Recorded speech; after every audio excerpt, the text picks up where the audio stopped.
माझ्या आईला कॅन्सर झाला होता, गाठ होती पिशवीच्या तिथं. मग तिला आम्ही मुंबईला नेलं, पुण्याला नेलं, म्हणजे काही रिझल्ट नव्हते. ज्यावेळेस तिच्या पोटात पाणी झालं त्यावेळेस आम्हाला कळलं की बाबा असं असं आहे हे प्रोडक्ट. मग आम्ही घेतलं. मग एकदाच तिच्या पोटातून 5.5 लिटर पाणी काढलं. नंतर काय परत म्हणजे अमृत ज्यूस आणि अल्कलाइन ड्रॉप जी चालू केलं, नंतर तिच्या पोटात पाणी पण झालं नाही, काहीच नाही. मग डॉक्टर म्हणले सुरुवातीला तुम्ही 3 केमो द्या. 3 केमो दिले, परत म्हणले 6 केमो द्या. 6 केमो दिल्यावर पण परत म्हणले आणखीन तुम्हाला केमो वाढवावं लागतील.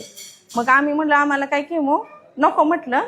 मग त्याच्यामुळे नंतर मग आम्ही परत मग डॉक्टर म्हणजे ऑपरेशन करा म्हणजे आता गाठ कमी झाली. मग ऑपरेशन करायला सोलापूरला गेल्यानंतर ते डॉक्टर म्हणजे आता ऑपरेशन जरी तुम्ही केलं तरी नंतर म्हणजे मग परत तुम्हाला म्हणजे आणि काही दिवसांनी नंतर ते डबल गाठ उद्भवलं म्हणले आणि नंतर परत डबल तुम्हाला रिटर्न ऑपरेशन करावं लागेल.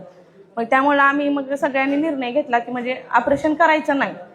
मग आता सध्या 6 महिने झालं माझ्या आईला कॅन्सर हॉस्पिटलची आणि कुठलीच गोळी चालू नाही, फक्त अमृत ज्यूस आणि अल्कलाइन ड्रॉपवरच आहे माझी आई आता सध्या. विशेष म्हणजे द्यायचं कारण म्हणजे माझ्या सासूबाईंना ज्यावेळेस कॅन्सर झाला होता त्या 2 महिन्यातच म्हणजे असं आम्ही लय प्रयत्न केले त्यांच्यासाठी, 2 महिन्यातच त्या वारल्या.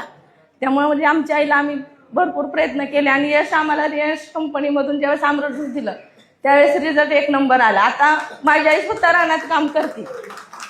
ती म्हणते मला व्हिडिओ घ्या.